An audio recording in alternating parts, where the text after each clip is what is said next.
সূরা মুমিন।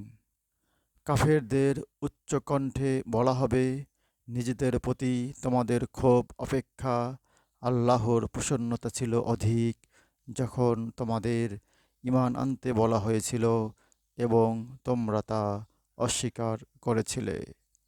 ওরা বলবে, হে আমাদের প্রভু, তুমি আমাদের প্রাণহীন অবস্থায় দুবার রেখেছ এবং দুবার প্রাণ দিয়েছ।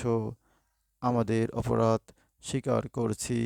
এখন নিষ্কৃতির কোনো পথ মিলবে কি?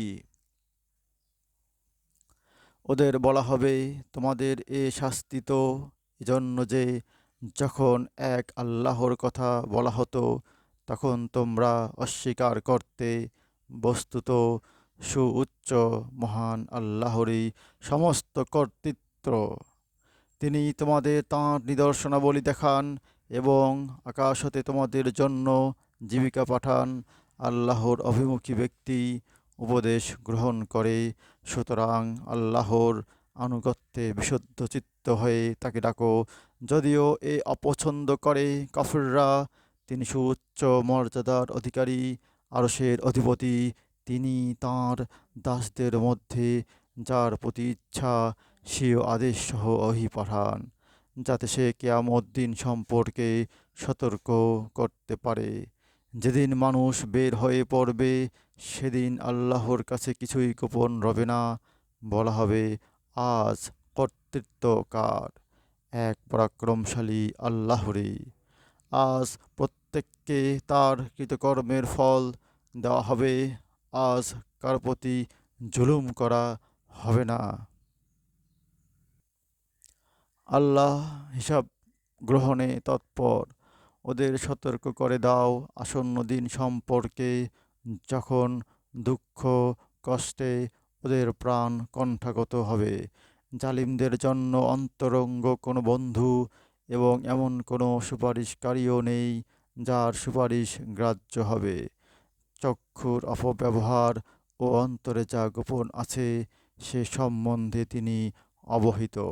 আল্লাহ সঠিকভাবে বিচার করেন। আল্লাহর পরিবর্তে ওরা যাদের ডাকে তারা বিচার করতে অক্ষম। নিশ্চয়ই আল্লাহ সর্বশ্রোতা, সর্বদ্রষ্টা। এরা কি পৃথিবীতে ভ্রমণ করে না? করলে দেখত এদের পূর্ববর্তীদের পরিণাম কি হয়েছিল। পৃথিবীতে ওরা ছিল এদের অপেক্ষা শক্তিতে এবং কীর্তিতে প্রবলতর।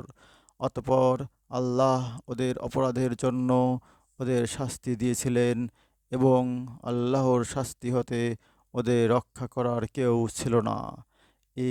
এজন্য যে ওদের নিকট ওদের রাসূলগণ নিদর্শনসহ আসার পর ওরা তাদের প্রত্যাখ্যান করেছিল, ফলে আল্লাহ ওদের শাস্তি দিলেন। নিশ্চয়ই তিনি শক্তিশালী, শাস্তিদানে কঠোর।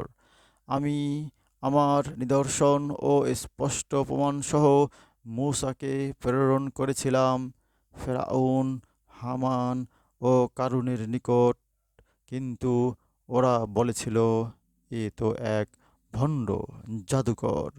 অতঃপর মূসা আমার নিকট হতে সত্য নিয়ে সাধারণ্যে উপস্থিত হলে ওরা বলল, মূসা সহ যারা বিশ্বাস করেছে তাদের পুত্র সন্তানদের হত্যা করো এবং তাদের নারীদের জীবিত রাখো।